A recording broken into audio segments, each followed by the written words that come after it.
బరువు పెరగడానికైనా తగ్గడానికైనా బొజ్జ తగ్గడానికైనా పొట్ట తగ్గి సిక్స్ ప్యాక్స్ రావడానికైనా అందరూ చేసేది రెండు. ఒకటి వ్యాయామం, రెండోది డైట్.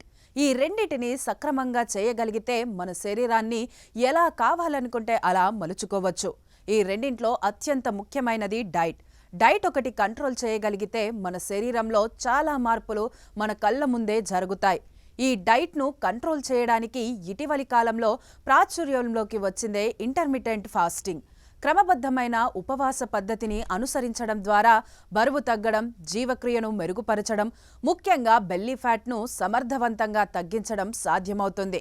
ఈ ఇంటర్మిటెంట్ ఫాస్టింగ్ చేయాలంటే 3 ముఖ్యమైన చిట్కాలను పాటిస్తే ఇట్టే బాణపొట్ట సైతం కరిగిపోతుందని వైద్యులు చెబుతున్నారు. ఇంటర్మిటెంట్ ఫాస్టింగ్ అనేది ఆహారం తినడానికి, ఉపవాసం ఉండడానికి ఒక ఖచ్చితమైన సమయాన్ని కేటాయించడాన్ని సూచిస్తుంది. కొత్తగా ఇంటర్మిటెంట్ ఫాస్టింగ్ ప్రారంభించేవారు తొలుత 12:12 ఫార్ములా పాటించడం మంచిది. అంటే రోజులో 12 గంటలు ఆహారం తీసుకోకుండా ఉపవాసం ఉండాలి. మిగిలిన 12 గంటల విండోలో మాత్రమే ఆహారం తీసుకోవాలి. అంటే రాత్రి 7 గంటలకు భోజనం చేస్తే మరుసటి రోజు ఉదయం 7 గంటల వరకు ఏమీ తినొద్దు. రాత్రంతా పడుకుంటాం కాబట్టి దీన్ని పాటించడం చాలా సులభం. ఈ షెడ్యూల్ మీ జీర్ణ వ్యవస్థకు విశ్రాంతినివ్వడమే కాకుండా మీ శరీర కొవ్వును శక్తిగా ఉపయోగించుకునే ప్రక్రియను మెరుగుపరచడంలో సహాయపడుతుంది. శరీరం ఈ పద్ధతికి అలవాటు పడ్డాక దాన్ని 14:10 లేదా 16:8 వంటి కొంచెం కఠినమైన సమయాలకు మారొచ్చు. ఇంటర్మిటెంట్ ఫాస్టింగ్ సమయంలో క్యాలరీలు లేని లేదా చాలా తక్కువ క్యాలరీలున్న పానీయాలను మాత్రమే తీసుకోవాలి. దీనివల్ల శరీరానికి అవసరమైన హైడ్రేషన్ లభిస్తుంది.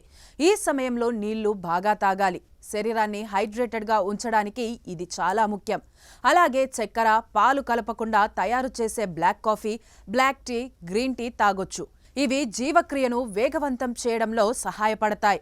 అలాగే యాపిల్ సైడర్ వెనిగర్ లేదా నిమ్మరసం తీసుకోవడం వల్ల జీర్ణక్రియ మెరుగుపడుతుంది. సోంపు లేదా తులసి నీరు లేదా అల్లం టీ వంటివి కూడా తాగొచ్చు. ఉదయం 7 గంటల నుంచి సాయంత్రం 7 గంటల విండోలో సరైన పోషకాహారం తీసుకోవడం చాలా ముఖ్యం.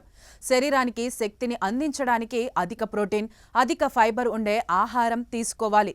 ఇది కండరాల నిర్మాణానికి సహాయపడుతుంది. ప్రోటీన్ జీర్ణం కావడానికి ఎక్కువ సమయం పడుతుంది.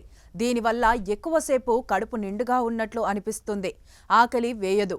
పన్నీర్, టోఫు, శనగలు, చికెన్, చేపలు వంటి వాటిలో ప్రోటీన్ అధికంగా లభిస్తుంది. అలాగే పీచు పదార్థాలు జీర్ణక్రియను మెరుగుపరుస్తాయి. రక్తంలో చక్కెర స్థాయిల్ని నియంత్రణలో ఉంచుతాయి. ముఖ్యంగా పండ్లు, కూరగాయల్లో ఫైబర్ పుష్కలంగా ఉంటుంది. సాక్షి టీవీ ప్రసారాలను నిలిపివేయడం చట్టరీత్యా నేరం. సాక్షి టీవీ ప్రసారాల కోసం మీ స్థానిక కేబుల్ ఆపరేటర్ను వెంటనే సంప్రదించండి. DTHలో, ఇంటర్నెట్లో కూడా సాక్షి టీవీ ప్రసారాలను వీక్షించవచ్చు.